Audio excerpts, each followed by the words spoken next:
As sports history fans, we often reminisce about the legends. Willis Reed limping on to the NBA Finals court, Kurt Schilling's bloody sock, Kerry Strug's courageous dismount, and so many more. These moments often define sports history. But what about the countless injuries that did not become legends, or careers that were derailed due to inadequate care? That's where this episode's sponsor comes in. Introducing to you, ILP Sports Consultants, your trusted sports injury partner, available 24/7. Brian Maelli at ILP Sports Consultants has over 20 years of experience in the orthopedic and sports medicine industry, and he has worked with athletes across the gamut, from youth to amateurs, professionals, in almost every sport played in the United States of America, accommodating athletes at every stage of their career. This adaptability ensures that ILP services are perfectly tailored to your skill level, no matter where you are in your athletic journey. With ILP, you are in control. Choose the steps that matter most to you. Diagnosis, treatment plan, recovery, or the whole journey. ILP services are tailored to your unique needs. Rushing for care is a common pitfall, leading to future problems. ILP Sports Consultants helps you make the right decisions, ensuring that you receive timely and safe care. And here's a bonus. Brian hosts the Injured List podcast, sharing insights and athlete stories you won't want to miss. Whether you're a concerned parent or grandparent, or an athlete yourself seeking guidance, ILP Sports Consultants is your beacon of hope in sports injury management.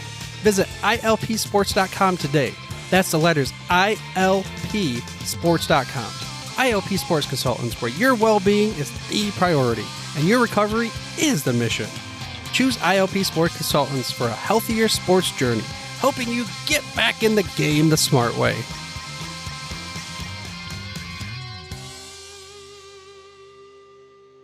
This is the Pigskin Daily History Dispatch, a podcast that covers the anniversaries of American football events throughout history on a day-to-day basis.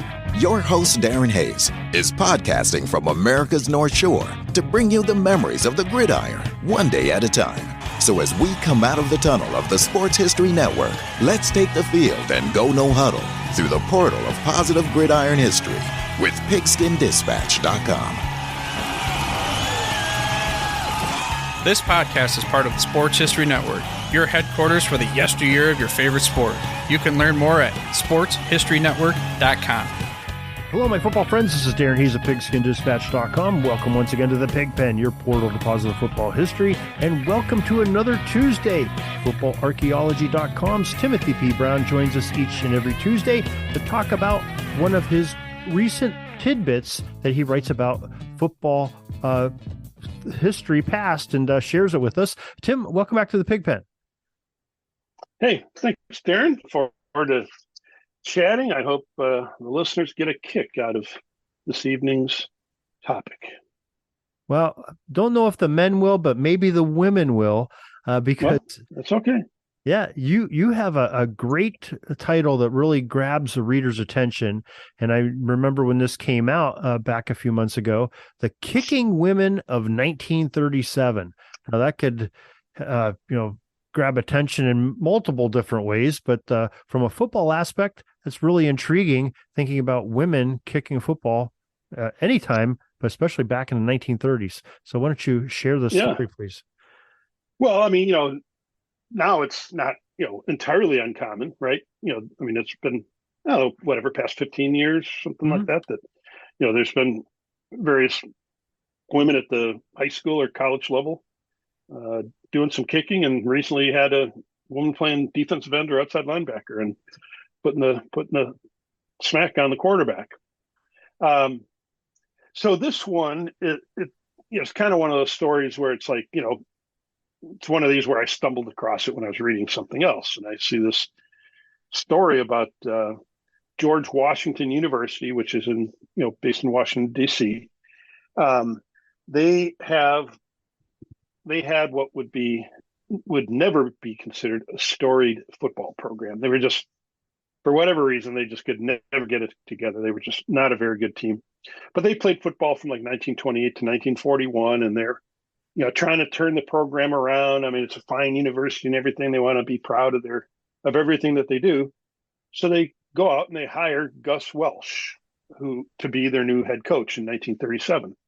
So Welsh was the quarterback at Carlisle when Jim Thorpe was playing, and then I think he was a little bit younger than Thorpe, but he continued playing there, and then he ends up playing in the NFL. I think 4 or 5 years, and then he goes on to he was head coach at Washington State, and then like somewhere in Virginia, and then he was coach at Haskell, which is one of the Indian schools out in Kansas. So he'd been around a little bit, but ends up at George Washington University, and he's trying to get this program resurrected and get some attention because he at one point made a quote that it was like the only way we're going to get any attention is to play at halftime of the Redskins game. So so he's just trying to bring some attention to the team, and so in October of 37, this story starts floating around that he's got a co-ed, so a woman who's attending George Washington, who's going to kick for him, kick extra points. And, it kept popping up in the paper. Oh, she's going to kick in the upcoming game or this Saturday. And then it didn't happen. It goes on a couple 2-3 times. And and there's even, I found one photograph that was in the newspaper of him holding the ball. So, Gus Welsh holding the ball, and this kicker was supposed to be a barefooted kicker, but there's this woman wearing a skirt, and she's got shoes on, but she's still, so publicity kind of picture.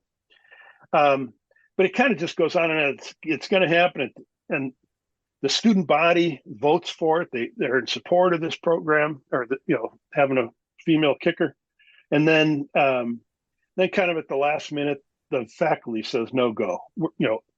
They would not allow one of their women students to participate in the football program.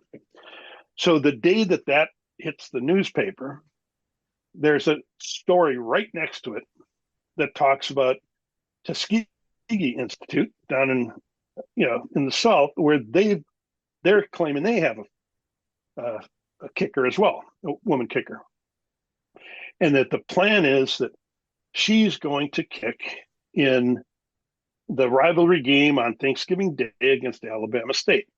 So the difference, though, is that Tuskegee's article names the woman, and it was Mabel Smith. And so as I dug into, okay, well, who's Mabel Smith? What's her background? It turned that Mabel Smith at the time was the American record holder in the long jump, which she had set the record at the AAU meet in 1936, which was the qualifying meet for the 36 Olympics. And unfortunately for her, the women's long jump was not an event at the 36 Olympics. It didn't come into like 48. So she would have been the U.S. rep had they had the long jump at the time, but they didn't. So she held that record. I mean, it was an amazing jump, and she held that record into the 1960s, and she set it in 36. That would have been the Berlin Olympics, right? Where Hitler, that's right, Jesse Owens exactly. set the. Yeah. Okay. Yep. Yeah. Exactly.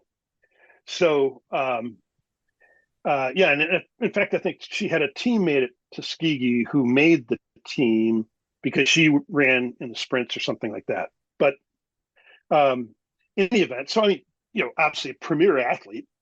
So, it's certainly believable that she could be an effective kicker. And then, as it turned out, on game day, she was on the field, but she was only there because they were recognizing that year Tuskegee had won the AAU championship, which was not just colleges. It was, any club teams, anybody at the time.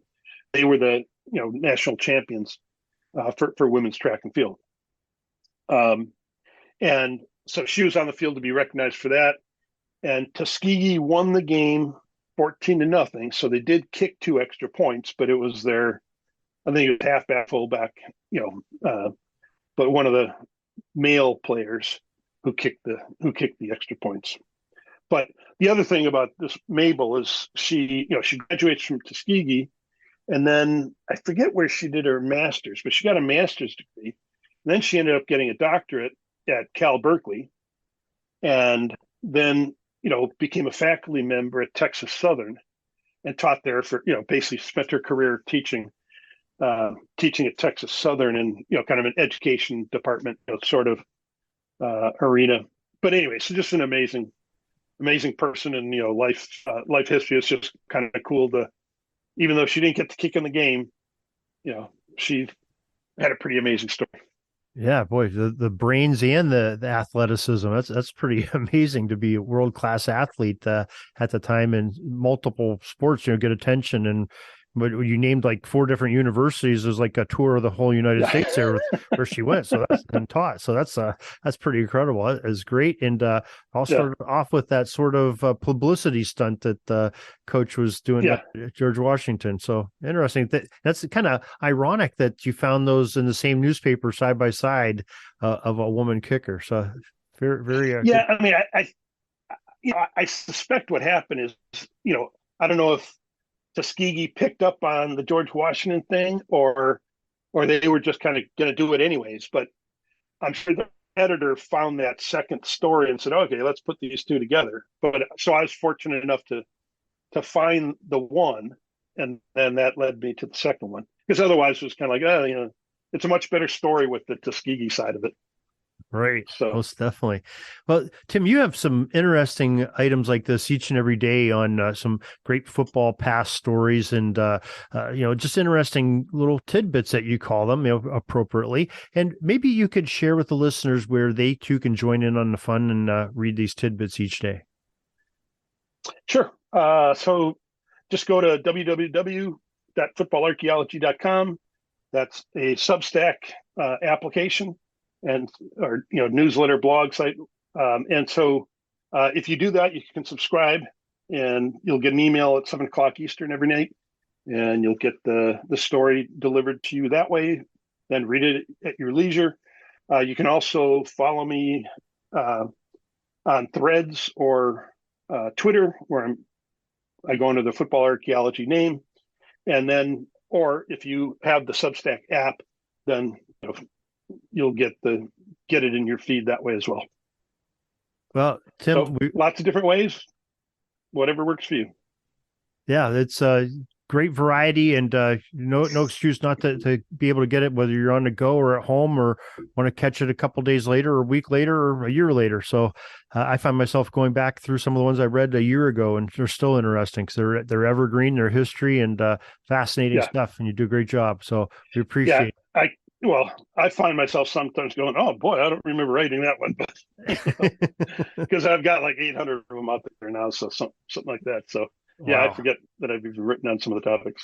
Yeah, it's great, phenomenal pieces that you write there, and they're very interesting. So we appreciate you coming on here each Tuesday and talking about one of them with us, and sharing your knowledge and some football history. And we would like to talk to you again next Tuesday.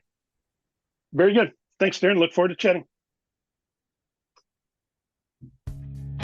We're taking a peek over at the chains and the down marker. It's 4th and long. We're going to have to punt the ball and get on out of here, but we'll have another series tomorrow for your football history headlines, so be sure to tune in. We invite you to check out our website, pigskindispatch.com, not only to see the daily football history, but to experience positive football with our many articles on the good people of the game, as well as our own football comic strip, Cleat Marks Comics. Pigskindispatch.com is also on social media outlets, Facebook, Twitter, Instagram, and don't forget the Pigskin Dispatch YouTube channel to get all of your positive football news and history. Special thanks to the talents of Mike and Gene Monroe, as well as Jason Neff, for letting us use their music during our podcast. PigskinDispatch.com is a proud affiliate of the Sports History Network, the headquarters of sports yesteryear.